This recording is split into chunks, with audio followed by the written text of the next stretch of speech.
நாளுக்கான ரேமா வார்த்தை நியாயாதிபதிகள் 1:2 அதற்கு கர்த்தர், யூதா எழுந்து புறப்பட கடவன், இதோ அந்த தேசத்தை அவன் கையிலே ஒப்பு கொடுத்தேன்.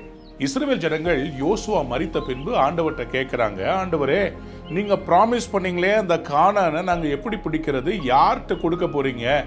அப்ப ஆண்டவர் சொல்றாரு, யூதா முதல்ல போட்டும்பா. ஏன் யூதா? யூதா என்றால் துதி.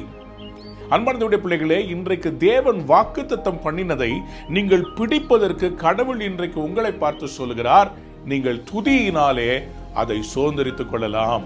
ஜூடா என்கிற பெயரை அவருடைய தாயார் எப்பொழுது சூட்டினார்கள் என்றால், அதுவரைக்கும் கணவனுடைய அன்புக்காக ஏங்கி ஏங்கி ஏமாற்றம் அடைந்த அவள் இந்த பிள்ளை பெற்றவுடனே சொல்லுகிறாள், நான் இனிமேல் கர்த்தரை துதிக்க போறேன், என் கணவனுடைய அன்புக்காக நான் ஏங்க போறதில்ல, கடவுளை நான் துதிக்க போறேன்னு சொன்னாங்க. அன்னையிலிருந்து அவங்க வாழ்க்கையில் ஒரு மாற்றம் வந்தது. ஆண்டவருக்கு இந்த யூதா கோத்திரத்தை ரொம்ப பிடிக்கும். ஏன்னா அந்த யூதா கோத்திரத்தை சிங்கமா தானே இயேசு சாமியை பிறக்க வச்சாரு. தாவீத அந்த யூதா கோத்திரத்துல இருந்தானே கர்த்தர் தெரிந்து கொண்டாரு. எனக்கு அன்பான தேவனுடைய பிள்ளையே, துதியினாலே ஜெயம் எடுக்க முடியும். முடியாமல் யோசுவா காலேபால கூட முடியாதத யூதா கோத்திரத்தால செய்ய முடியும்னு சொல்லி கர்த்தர் நம்பிக்கை வைத்தார்.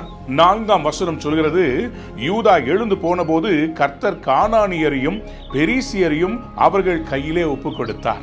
எஸ், இன்றைக்கு மற்றவங்களால முடியாத துதிக்கிற உங்களால கர்த்தர் செய்து முடிக்க போகிறார்.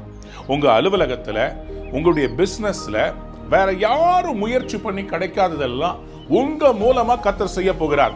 நீங்க துதிக்கிற சந்ததியா இருந்தா, நீங்க ஒரு யூதாவா இருந்தா, இன்னைக்கு உங்க கையில கர்த்தர் வெற்றி வாகைகளை அள்ளி சூட போகிறார். இந்த நாள் நீங்கள் வெற்றி பெற வேண்டிய நாள். ஆகவே துதியுங்கள், ஜெயம் பெறுங்கள்.